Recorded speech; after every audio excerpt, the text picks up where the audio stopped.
Hi guys, welcome back. In this video, we are going to learn one of the most fundamental concepts of Java programming, and that is data types. Without any further ado, let's jump right into it. You might have seen the definition of data types maybe from your textbooks or from your syllabus, but let me tell you my definition of data type.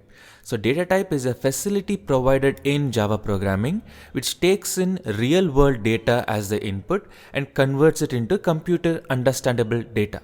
My dear friends, we know that in our world there are many different kinds of data.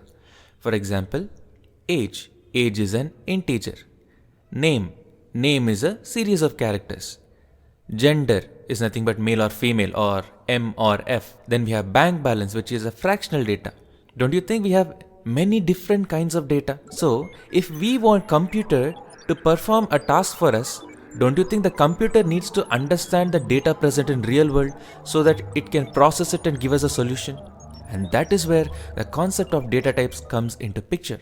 So what this data type does is, it is a facility provided which takes in this real world data as input and convert it into computer understandable data so that it can process it and give us a good solution. Let us look at some of the important data types present in Java. In order to store integer type of data, we have 4 data types. We have byte, short, int and long. Similarly, if we want to store a fractional data, we have float and double. If you want to store a character, we have char. If you want to store true or false, we have boolean and so on. Now, I know that some of you may have a small doubt here. Why do we have 4 different data types just to store integer data? Why don't we just use int for everything? Or why don't we use long for everything? Why do we have 4 different data types? Byte, short, int, long. Why? To understand this, let me give you a simple example.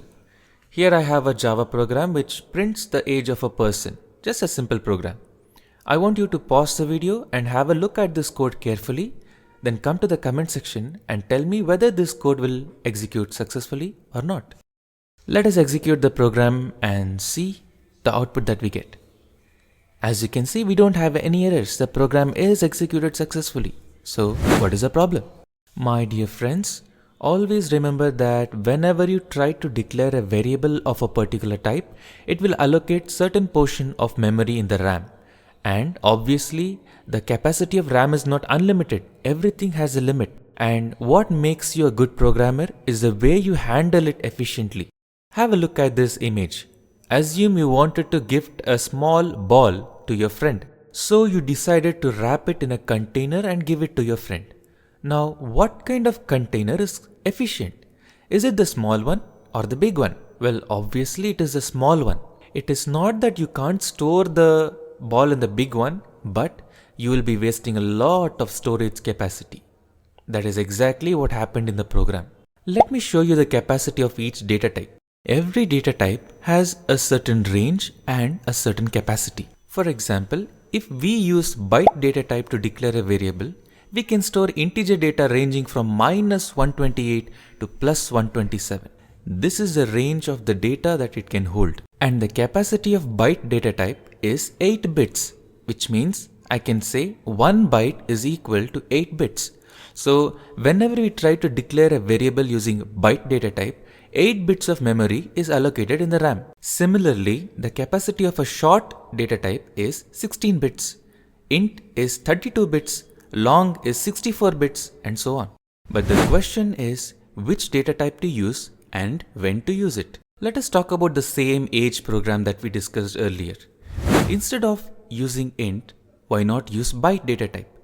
Because as we know, byte data type can store data ranging from -128 to +127. Do you think the age of a person can exceed 127? I don't think in this modern world anyone would go beyond that, right? So instead of using int, why not use byte? Just to store a simple data like age, do you need such a big data type such as int? It does not make sense, right? You can just use byte. You may be wondering why I focus on such a minor detail. Right now, maybe you are learning Java, you're new to Java, or you're just doing a syllabus and just want to pass a practical examination. But when it comes to industry, what they do is they take your Java program and host it on a server. And the more storage your Java program takes, the more money the company needs to pay. So the expense is more.